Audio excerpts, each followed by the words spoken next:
Flash report. Isang malakas na lindol po ang naganap ngayong umaga dyan po sa bayan ng Humalig sa probinsya ng Quezon.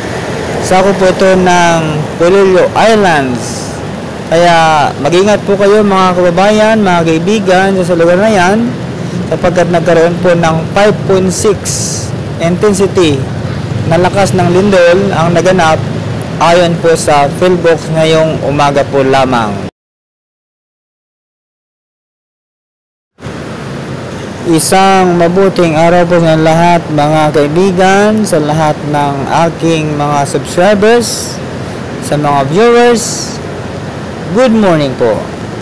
Ngayon ay ika-4 ng Setyembre 2024 na kung saan tayo ay papasok na naman sa ating trabaho sa lungsod ng Mandaluyong sa Metro Manila. Pero sa labas po yan, no? Sa Pioneer Highlands Tower na makikita dyan sa may MRT Buni Avenue. Sa salukuyan, ang inyong napanood ay isang pangyayari na kung saan maraming mga pasahero po ang dumadaan dito sa may Magallanes, sa may fountain. Napakarami na ng mga dumadaan dito. Hindi katulad kahapon ng isang araw, wala halos dumadaan dito. Dahil mga kaibigan, nilift na po ang suspension ng mga manggagawa. So may trabaho na.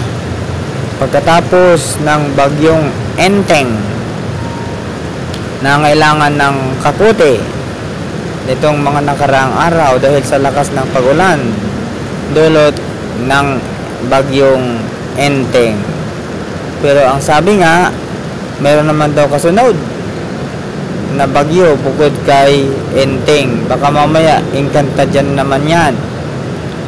Ang inyo po napanood mga kaibigan sa screen ay lagay ng trapiko sa EDSA. Palibasa nga may pasok na, so may kakibat itong problema tungkol sa traffic. Pero siyempre, natural na ito dito sa EDSA kapag may pasok. Dito po yan mga kaibigan, sa may bandang MRT station sa Magallanes. So, talagang matraffic. Sa ngayon, dahil maga pa naman, unti-unti pa lang yung pagsikip ng traffic. Yan, dito yan sa may MRT. Kung napansin ninyo sa MRT, halos punoan na ang mga MRT. Napakarami ng mga commuters, ayan, mga nakapila. Talagang dumadami na uli ang mga empleyado na nanggagaling pa sa probinsya ng Cavite, ng Batangas at ng Quezon. Kaya kapansin-pansin na talagang meron ng pasok dito sa Metro Manila pagkatapos nga ng bagyong Enteng.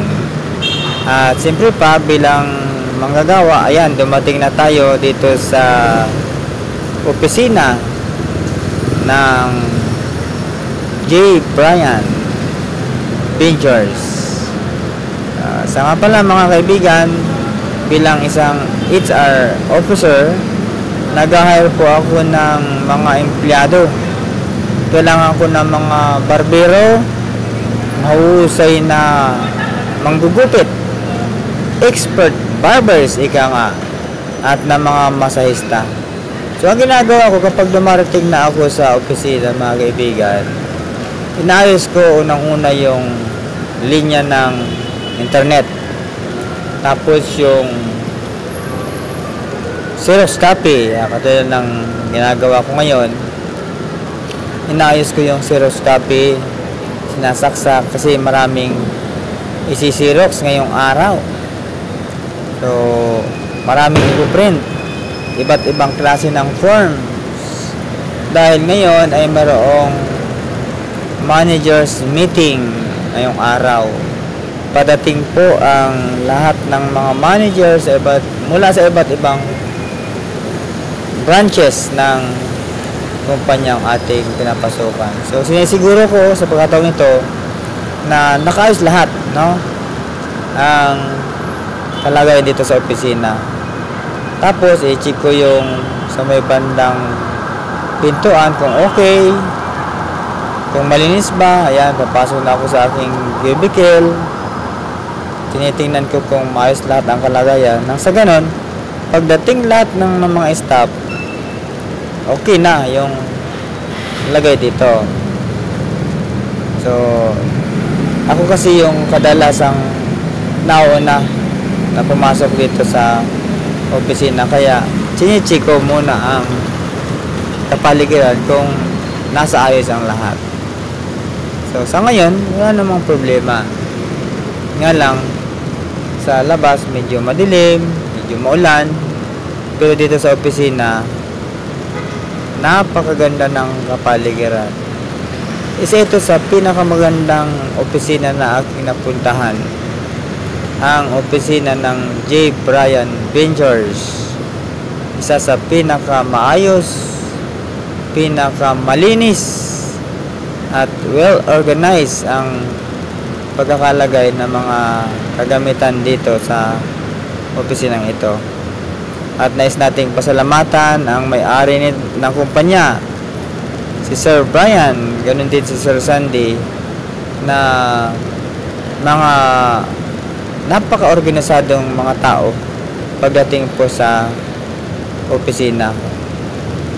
Ayaw nila ng pakalat-kalat, ng madumi, gusto nila nasa ayos. So ganyan din dapat ang maging kaisipan ng mga empleyado. Kaya sinisikap natin na maging maayos din ang lahat.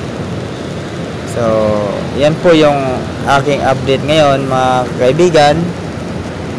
Wala pa tayong masyadong update dahil medyo na-busy. May padating din akong mga empleyado ngayon na i-interviewin at pagpipilapin ng mga dokumento para sa kanilang Memorandum of Agreement bilang mga independent contractor. Dahil malapit na po ang opening ng bago naming branch na matagpuan sa Green Hills Mall, dyan po sa lungsod ng San Juan.